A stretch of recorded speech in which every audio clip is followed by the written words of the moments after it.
In a previous video, we looked at x raised to the power of 2, x squared, and we found that the dy by dx, the derivative was 2x to differentiate x squared. And when we differentiated 3x, what we found that the derivative was 3x squared.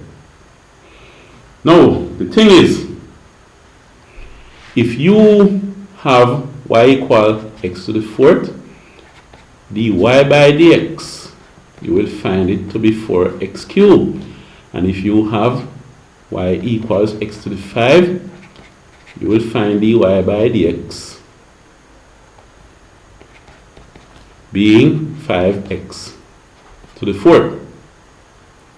Now, generally, the rule is, once you have y equals x to the power of n, then when you differentiate and find dy by dx, you will have nx to the n minus 1.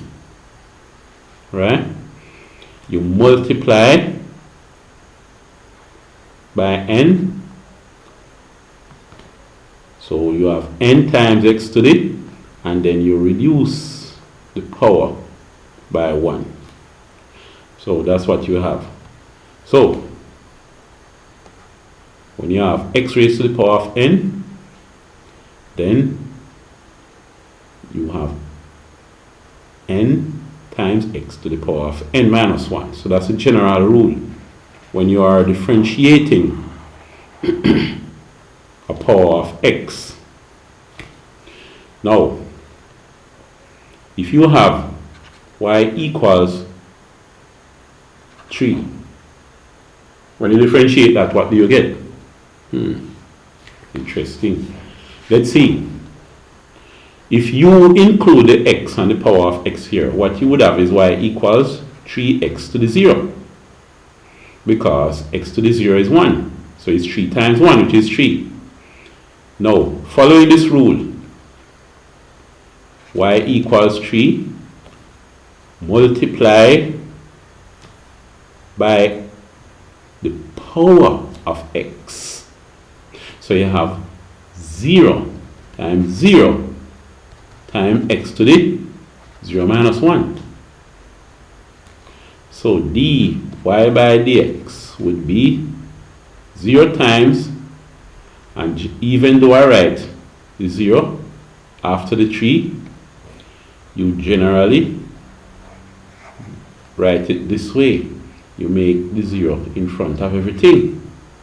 So what you have is 0 times 3x to the 0 minus 1. Alright, now this is something times 3x to the negative 1. But what is it times 3x to the negative 1? It is 0. And you know 0 times anything is 0. So dy by dx is equal to 0. Even if the number was 4, 5, 6, whatever the number was. When you differentiate a number, in other words, when you differentiate a constant, what you end up with is 0.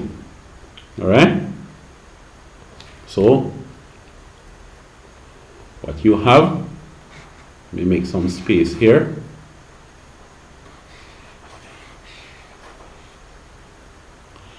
Is when you have y equal, say k, dy by dx is equal to 0.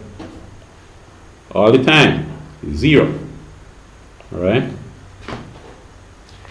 So, in this case, you have 0. Now,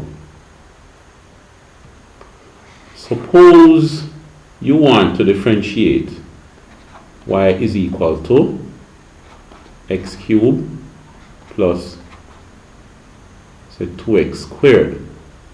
How do you do that? You're finding dy by dx. Now, when you have dy by dx, it means you're doing d of this by dx, derivative of y by x.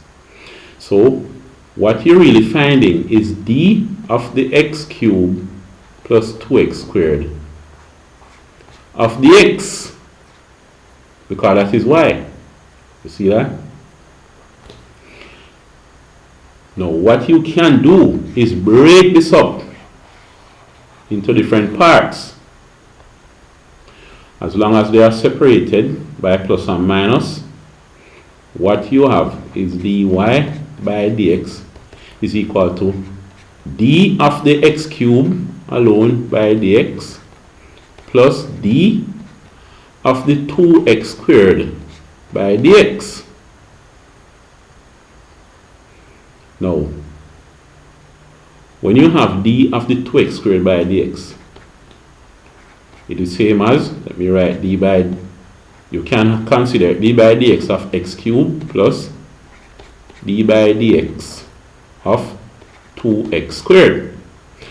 But the 2 is a constant, so you can consider it as 2 times d by dx of x squared. Alright? So you're finding d by dx of these. Remember, you're finding d by dx of those. So all you do is differentiate x cubed and you get 2x squared plus 2 times differentiate x squared and you get 2x to the 1, which is just 2x.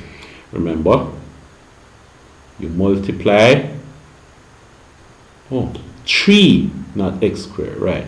You multiply by the power, which gives you the 3 in front here, and then you reduce the old power by 1 to get the new power, so 3 becomes 2. Here you multiply by the 2, the old power, it comes in front as 2, then you reduce the old power by 1, subtract 1 and you get the power of 1. Alright? So that's what you have. So therefore, what you end up with is 3x squared plus 2 2's 4. 4x. Don't bother to write the 1, just x. So when you have a complicated term but each part is separated by a plus or a minus, you just differentiate each part separately. So the derivative of x cubed plus 2x squared is 3x squared plus 4x.